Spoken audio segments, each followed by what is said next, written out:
Sweet. But that's a good, that's a cute match. What's that? Let me see that again. It's Bucky's. When you guys go to Texas for the next UFC event, Oh, look at that. you guys make sure you guys go to Bucky's if you have never been, okay? No, seriously. When you're in Texas, if you know, the best gas station to go to is Bucky's. You go to Bucky's, they have the good food, you know, all the stuff at Bucky's is really, really nice. You like Bucky's, trust me. Get that sponsorship, man. You know, and I'm happy with spending money at Bucky's, you know, it's like, I'm happy with spending money at Bucky's, you know, it's like a very nice place. And it's like all the food that they have wouldn't be good for me, so it wouldn't be the smartest sponsorship. That's funny. You good? Cool. All right. Okay, just 3 months away. I mean, for you, that's got to feel like 3 years or something, right? What's it been like for you during this extended layoff? Retirement. It's been retirement. I've been retired for the past 3 months. Now I'm back at it like a jackrabbit, baby. It's funny because we do hear, you know, people say, "Hey, I get better when I'm not in a camp, right? Because I'm not preparing for a specific guy. I can work on things." Have you experienced that at all, or have you just been maybe resting a little bit? Nah, I mean, took a little time off, not much. You know, it's like I got a couple tattoos, so you know, you get a couple days off when you get the tattoos, but not much. You know, not much chilling has been going on. We've been training, and people say they get better when they don't have a person coming up, and that's good for them. You know, it's like, but I always train like I don't have a person coming up, so it's like I'm always getting better, little by little, 1% a day, right? That's what they say. But no. It's been the grind. The grind has been real for Brunson. We know what to expect. We know what to go on there and do. And if he changes it up a little bit, that's all Henry Hoof. It's nothing to do with Derek Brunson. So props to Henry Hoof. Main event. I mean, you're getting a taste of it, right? I mean, I feel like you've had the public attention for a while, and you've had the media and that sort of thing. But does this feel any different? Is there any more that you like or don't like about the experience? Yeah, I don't like the idea of fighting for 25 minutes. Let's just be real here. You know, it's like you hear Derek Lewis talking about it all the time. That's not his ideal of a fight. You know, it's like it's just the truth. You know, like nobody wants to fight for 25 minutes. Where I'm from, you're lucky if they fight for 2.5. You know what I mean? So 25 minutes is a very, very long time. Other than that, nah. I mean, the social media is pretty cool though, because I had this guy get online earlier and he was running his mouth, and I was like, look, I'm willing to give out 3 free shirts to the best 3 comments on his page. The man deleted his stuff. He blocked everybody, you know, changed his name and everything. It's good stuff, you know, and so it's like I enjoy that. I enjoy that aspect of getting a little bit more followers on social media and stuff like that, and the main event status is pretty cool, but 25 minutes of fighting, you know, it's like you could have made me co-main. I would have got a lot of followers, and I would only had to fight for 15. Did it require you to prepare any different? I mean, you sound kind of a gym rat anyway, but I mean, so did you have to do anything different to get ready for 25 over 15? The grind was real, you know, and I'm gonna keep saying that, and I'm gonna keep saying that. The grind was real. It's something that I believed the whole time getting ready for the Derek Brunson fight. As soon as they gave me the opportunity that I might be able to fight a wrestler, somebody like that, I took on the mindset that the grind was real. So yeah, it's a lot longer in the gym. You know, it's like versus where I would do this workout and I'd be like, all right, I can really chill from here on out. It's like, no, like the full hour, you had to go hard. You know, it's like I just had to go hard the whole time. You know, versus I would like to normally relax and chill, you know, do a small workout, go outside, smoke my reefer, come back and do something else. It's like, it wasn't like that. It was hard workout, go home, smoke a reefer, fall asleep. And it's like, I couldn't go on dates. I couldn't play a video game half the time. I couldn't do anything. It's like, because we were working, you know, and it's like, and golly, I love to work, but that hard, sheesh. So does that mean after this you're lobbying for all co-main events moving forward? Just like, I don't want any more. Just give me the co-main every time? Yeah, look, you can make me the co-main champ. That's how you can do it. You know what I mean? Make me the co-main champ. You know, it's like I don't need a belt if I got to fight for 25 minutes. Izzy, you can keep your belt. You really want to fight, we can fight as a co-main event. You don't have to worry about losing another championship fight. There you go, bucko. Maybe the co-maniest MFer or something like that. Man, hey, yeah, I love the way that sounds. Nice. Listen, you had a great 2020. Obviously, you know, set records and that sort of thing. But I got to ask. I mean, was the highlight being MMA Junkie Male Fighter of the Year? I mean, that's got to really be the best thing in your life. Come on, between that and the Schmo Award, I was the man. You know what I mean? I was the man. Yeah, I was happy with all the I guess we just say accolades, right? Yeah, all the accomplishments and stuff like that I got. You know, that was amazing. I've been following MMA Junkie for a long time, so to get Fighter of the Year for MMA Junkie, that felt amazing. To get Fighter of the Year from a couple couple different organizations. That felt amazing. The only person that didn't give it to me was the UFC. And damn, that'd have been nice because that would have got me a little EPSP, right? But it is what it is, man. It is what it is. And 2020 was amazing.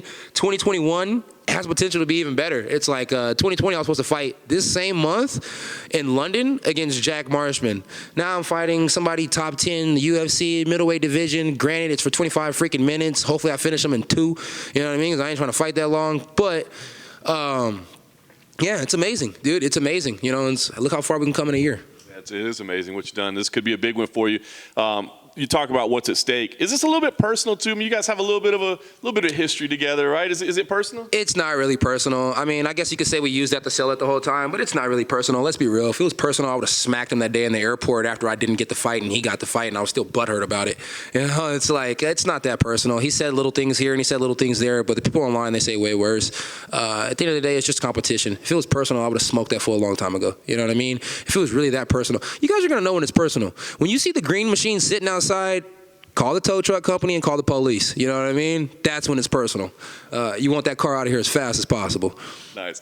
Last thing for me, give me an idea here. I mean, the goal obviously is always to win, but it's a big moment for you. I mean, do you feel like you got to go do it with certain style? I mean, we've come to expect this talking or this, something special out of you. Do you feel like you got to do that, or is it just getting your hand raised? Nah, I mean, as long as I go out there and I do what Kev does, it's special. You know, it's like if you watched every fight that I've ever had, win, lose, draw, whatever the case may be, Kev goes out there and fights. Kev is Kev. You know what I mean? Usually you put me away when I'm tired. You know what I mean? I've been putting in strength and conditioning and stuff lately. Shout out to CD Powertrain. I'm not going to get tired. You know, and it's like, and if I do get tired, it's probably because I fought way too hard for the amount of time that I was fighting. And that's me too. So it is what it is. We'll take it how it comes. And does it need to be devastating fashion? Doesn't need to be, but it will be. When you saw Paulo Costa was out of that fight with Rob Whittaker, did you think to yourself, man, that's like, what, 3 months, I think? Or maybe even just a month? That's what? Robert Whittaker and Paulo Costa, that's April 17th? 17th. April 17th is March right now. So April, that was right away. It was next. It was perfect. It was perfect. I'm already in shape for the Brunson fight. I could have went in and took the Whittaker fight. It made sense. I mean, I thought Paulo Costa, he literally should have waited 3 more days before he announced that he couldn't take the fight. You know what I mean? Had he waited until after I had already beat Brunson, then I'd be fighting Robert Whittaker next. You know, now instead Kelvin Gastelum gets to fight Robert Whittaker, and Kelvin Gastelum's coming off like 3-4 losses, and he finally got 1 dub, and now he gets to go fight the ex-champ. This is bull crap. You know what I mean? It's like, but they were supposed to fight already, so I'm happy that they finally get the fight. Props to those guys. Do you realize that if you win on Saturday night, it's probably 25-minute fights forever? No, it's not. No? No, it's not. I'm going after this fight. I'm going to 170 pounds and starting my career all over again. Speaking of 170 pounds, I wanted to ask you, you were on the Joe Rogan Experience and you mentioned about how Khamzat should have just sort of rolled on with COVID. Now we've seen how bad he apparently has it and that he had to pull out of that fight again. Do you regret those comments or do you still stand by? No, why would I regret those comments? He still looks pretty in all his pictures. You know, it's like, everybody says he feels bad. I had seen him literally 2 days before he said he felt bad. And we were about to low-key fight inside the lobby all over again. You know what I mean? It's like he doesn't feel, he didn't feel that bad that hour. You know what I mean? So it's like, I don't know. It is what it is. I think the guy's personally getting better, so when he comes back and he has to fight that tougher competition, he can continue to smash the way he's been smashing. But I could be wrong. I'm known for being wrong. Hell, I didn't even graduate from high school. I'm known for being wrong, you know? Well, I'd love you to expand on that story. You guys nearly had to fight in the lobby because I know you had the incident at the hotel. Yeah, it wasn't it wasn't like almost fight. It was just literally, I seen him, he seen me, and I walked in and I was like, oh, look, my best friend's here. Granted, there's a language barrier, so he probably didn't understand I was being sarcastic. And he was like, oh, you want to be friends now? I started laughing and I was like, fuck no, never. Why would I want to be friends with you? And then somebody behind me was like, Kevin, there's a lot of them, and it's just one of you. And I was like, I'm not worried about it.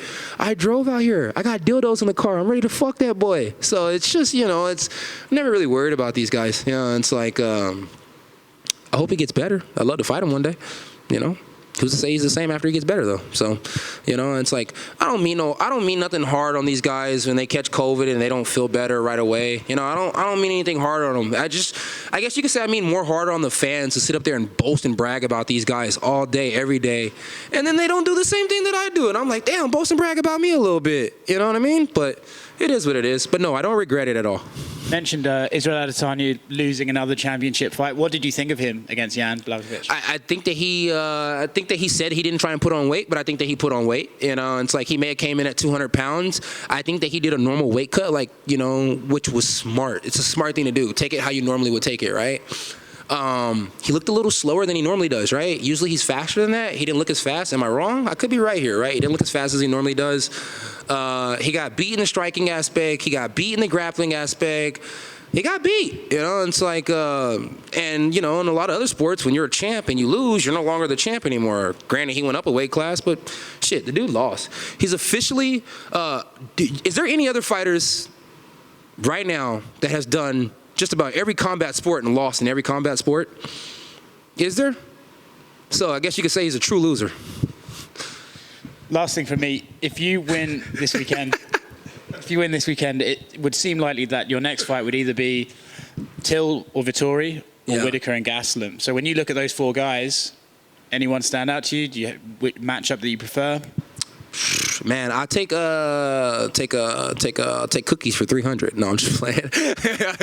I don't know, man. I feel like I jumped up to where I am now. You know what I mean? It's like I was working, putting in work. Yeah, granted, I had a lot of wins, and all of a sudden it was just like, boom, top 10. You know, it's like, yeah, I beat Jacare, you know, legendary Jacare. You talk about me fighting these top 5 guys next. Amazing. I would love to fight every single one of them. You know, and it's like, whenever you guys want me to fight them, I'll fight them. No big deal. But I don't want to sit up here and play that game that all these guys try and play. Like, I don't know if I want to fight that guy. I don't know if I want to fight that guy. I don't know if it's a good time to fight that guy. Whoever they have for me next, just give it to me. You know, it's like, if it's Robert, it's Robert. If it's Paulo, it's Paulo. You know, if it's Till, it's Till. If it's Vittori, fuck yeah, it's Vittori. You know, if it's, if it's sitting on the sideline for the next 6 months, that's something I don't want to do, so I'll switch weight classes. You know, it's like I've kept the diet really clean this time because I'm ready for whatever. So, shit, I just want to beat up Bronson. The only thing for me, real quick and easy, since tattoos seem to be a big part of your life, and I know people are interested, what did you get? And if you don't mind sharing, can we see what you got and what the significance was? Yeah, so right after the fight, I went and got this bullet right here, right? And it's like the same bullet that you see on like when you're playing like Mario and stuff like that, right? But it's a 9mm shell. It's my favorite gun to shoot is a 9mm. I shot a 9mm a few times. Don't do forensics. So yeah, I got that on the right arm because the right arm has been like a sniper all year long. You know, it's been a bomb. It's been a bullet. It's been everything that a lethal weapon needs to be. It's been killing folks left and right. You look at most of my finishes, it came from that right hand. I never realized how right-handed I was until I noticed that. So the bullet just signified, you know, exactly what I'm going to do to these guys. And if you know the game, you know that these right here go boom. So when I catch it, I just want it to go boom. And then I got my last name on my shin because like I tell my coach all the time, I didn't graduate from high school, so I can't remember my name sometimes. So I got my last name on my shin so I can remember it, remember how to spell it when the time goes wrong. And so now you got the tattoo. Does it, if you finish something with that, does it play into the celebration now? The celebration? You know what? I haven't thought of one yet, but I might go home and get my little beatbox together and come up with a nice little celebration win. Shout out to Bumpbox. They just dropped that new store in the Galleria in Houston. I can't wait to go. You know I love Houston. That's it? That's it? All right. Thank you, guys. I appreciate it. Hey, happy St. Patty's Day. Where's your green? Where's your green? This is complete BS.